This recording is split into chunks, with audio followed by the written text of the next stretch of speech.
কারণ বড় ভাই ছোট ভাইয়ের প্রতি কলিজা ভাঙ্গা মোহাব্বত। এইটা যদি ছোট ভাইরা বুঝতো কোনোদিন বড় ভাইয়ের সাথে বেয়াদবি করতো না। অনেক ফ্যামিলিতে বড় ভাই লেখাপড়া করতে পারে না, ছোট ভাইরা অনেক লেখাপড়ার সুযোগ পায়। কারণ দেখা যায় বাবা মা বুড়া হয়ে গেছে, এখন যদি বড় ভাই লেখাপড়া করে কামাই রুজি করার কেউ নাই, বড় ভাই কয় না বাবা তুমি কষ্ট করিও না, আমি কামাই রুজি করি, লেখাপড়া বেশি করা লাগবে না, আমার ছোট ভাইরে পড়াই। এইবার বড় ভাই কামাই কইরা বাবারেও খাওয়ায় মায়েরে খাওয়ায়, ছোট ভাইয়ের লেখাপড়ার খরচ দেয়। কিন্তু নিমক হারাম ছোট ভাই লেখাপড়া কইরা চাকরি নিয়া টাকা পয়সা নিয়ে কত ঈদের আনন্দে বাড়ি যায়, মার্কেট করে, বড় ভাইয়ের খোঁজ নেয় না। কারণ আমি বড় ভাই সহ্য করতে পারি না ছোট ভাইয়ের কষ্ট। যত দ্বন্দ্বই থাকুক না কেন রে বাবা, ছোট ভাই বড় ভাইয়ের খবর নেয় না, জিগায় না।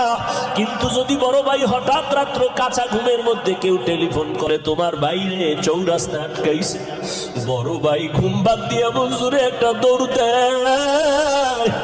বড় ভাই গিয়া হাত বাড়ায় কয় খবরদার আমার ছোট ভাইরে মারিস না, মারলে তোরা আমাকে মার, আমার ছোট ভাইরে আঘাত করবি না, আমাকে মার, আমার ছোট ভাইরে আমি মানুষ বানাইতে কষ্ট কম করি নাই। যতই দ্বন্দ্ব থাক তবে আমার চোখের সামনে আমার ভাইরে আঘাত করবি মেনে নিতে পারবো না। ওখান থেকে ইউসুফের বিক্রি করা হলো, মিশরে পাঠাইয়া দিল। ইউসুফ নবী চোখের পানি ছিঁড়ে কাঁদে, ওই বাবারে বাবা বলিয়া ডাকতে তো আর পারলাম না। আমারে মিশরের বাজারে বিক্রি করার পর গোলাম বানায় দেওয়া হলো। এক পর্যায়ে জুলাইখার অভিযোগে আমারে জেলখানায় নেওয়া হলো। ওই জেলখানার থেকে আমার কেউ নাই, আমার বিরুদ্ধে অপবাদ দেওয়া হলো।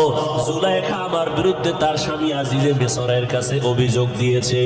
ও এলাকার মুসলমান, ইউসুফ নবী চোখের পানি ছেড়ে কয় এই যুবক, ওই সময় জুলাইখার স্বামী আমাকে বলছিল ইউসুফ তুমি সত্যবাদী, তার সাক্ষী কি?